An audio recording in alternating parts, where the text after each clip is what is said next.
காலையில் பிரேக்ஃபாஸ்ட்டுக்கு இட்லி, தோசை, பூரி, சப்பாத்தி எது வேணாலும் செஞ்சிடலாம். ஆனால் அது கூடால தொட்டுக்கிறதுக்கு நம்ம சட்னி வைக்கணுமா, சாம்பார் வைக்கணுமா, குருமா வைக்கணுமான்னு ரொம்பவே யோசிப்போம். பூரின்னு சொன்னாலே நம்மளுக்கு சட்டுன்னு ஞாபகம் வருது பூரி மசாலா தான். அது மாதிரி சாம்பார்னு சொன்னால் இட்லி தான்.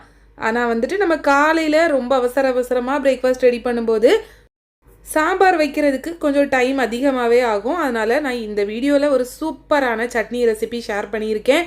இந்த சட்னியை ஒரு முறை ட்ரை பண்ணி பாருங்களேன், செம்மையாக இருக்கும். இது வந்துட்டு தோசை, இட்லி, பூரி, சப்பாத்தி எல்லாத்துக்கூடையுமே நல்லாயிருக்கும். செய்கிறதுமே ரொம்ப சிம்பிள் தாங்க. இது பண்ணுறதுக்கு ஃபஸ்ட்டு ஒரு பேனில் வந்துட்டு 1 டேபிள் ஸ்பூன் அளவுக்கு ஆயில் ஆட் பண்ணிடலாம்.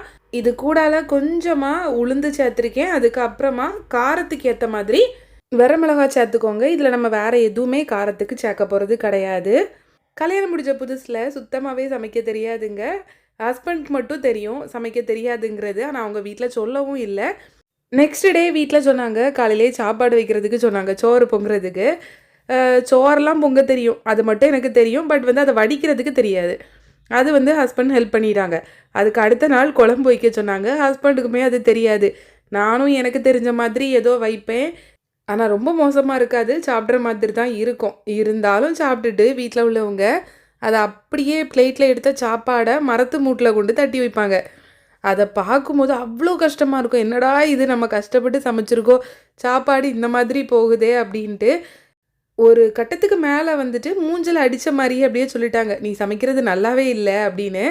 ஆனால் அதுக்கப்புறம் தான் புரிஞ்சுது, இது வந்து சாப்பாட்டில் குறை இல்லை, நம்மளை குறை சொல்லணுங்கிறதுக்காகவே குறை சொல்கிறாங்கன்னு புரிஞ்சுக்கிட்டேன்.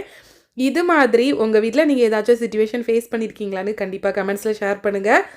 வரமிளகாய் சேர்த்த அப்புறமா அது கூடால வந்துட்டு வெங்காயம், 1 வெங்காயம், 1 தக்காளி, அப்புறம் அது கூடால கொஞ்சமாக உப்பு, அதுக்கப்புறம் ஒரு சின்ன துண்டு புளி, ஒரு 2 பல் பூண்டு, ஒரு 10லேருந்து 15 முந்திரி எல்லாமே சேர்த்து நல்லா மிக்ஸ் பண்ணிவிட்டு ஃப்ளேம் ஆஃப் பண்ணிவிட்டு மல்லிக்கீரை சேர்க்கணும். அதுக்கப்புறம் அது சூடு ஆறினப்புறமா ஒரு மிக்ஸி ஜாரில் போட்டு நல்லா அரைச்சி எடுத்துருங்க. அதுக்கப்புறம் இதுக்கு ஒரு சின்ன தாளிப்பு கொடுக்க வேண்டியதான்.